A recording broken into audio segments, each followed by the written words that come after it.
mana makhluk hidup tinggal, kemudian mencari dan memiliki karakter serta fungsi yang khas yang mana terkait secara timbal balik dengan keberadaan makhluk hidup yang menempatinya. Maka dari itu, lingkungan sangatlah penting. Lingkungan memiliki fungsi sebagai daya dukung. Dalam artian, lingkungan dapat mendukung peri kehidupan manusia dan makhluk lain.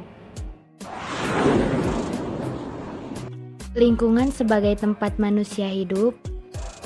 Lingkungan memberi sumber penghidupan bagi manusia. Lingkungan memengaruhi sifat karakter dan perilaku manusia sesuai kediamannya. Lingkungan memberi tantangan bagi kemajuan peradaban manusia. Dalam hal ini, lingkungan memiliki makna sebagai pembentuk kesejahteraan dan manusia sangatlah membutuhkan terhadap lingkungan dikarenakan manusia dapat melangsungkan hidupnya dengan adanya lingkungan. Kualitas penduduk terhadap kesejahteraan. Penduduk merupakan salah satu modal dan juga pelaku pembangunan.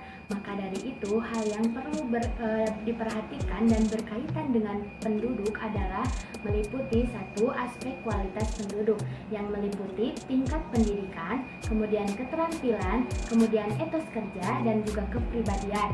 Yang kedua adalah aspek kuantitas penduduk, mulai dari jumlah penduduk, pertumbuhan, persebaran, juga pemerataan dan yang lainnya. Kualitas dari dua aspek tersebut berpengaruh terhadap kesejahteraan makhluk hidup.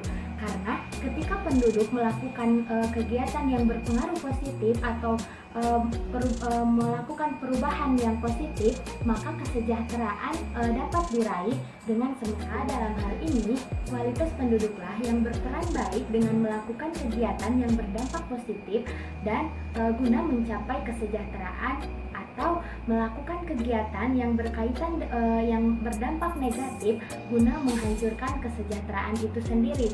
Itu ada pada tangan penduduk itu sendiri dan kualitasnya. Kualitas lingkungan terhadap kesejahteraan. Terdapat upaya yaitu pengelolaan lingkungan hidup, yang artinya upaya terpadu dalam memanfaatkan penataan, pemeliharaan, pengembangan, juga pembagian lingkungan hidup yang bertujuan satu, mencapai kesejahteraan hubungan manusia dengan lingkungan hidup guna membangun manusia dengan seutuhnya.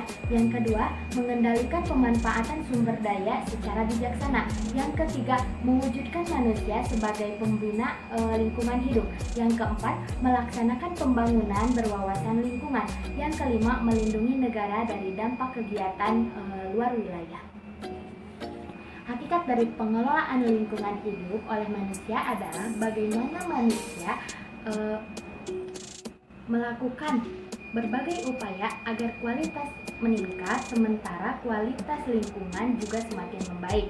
Lingkungan yang berkualitas pada akhirnya akan mendapatkan manfaat atau memberikan manfaat bagi manusia, yaitu meningkatkan kesejahteraan manusia. Jadi, kualitas lingkungan tergantung bagaimana cara mengatur pengelolaan lingkungan hidup itu sendiri. Jika buruk, maka kesejahteraan tidak akan terjadi. Tapi sebaliknya, jika baik, maka kesejahteraan itu akan terjadi.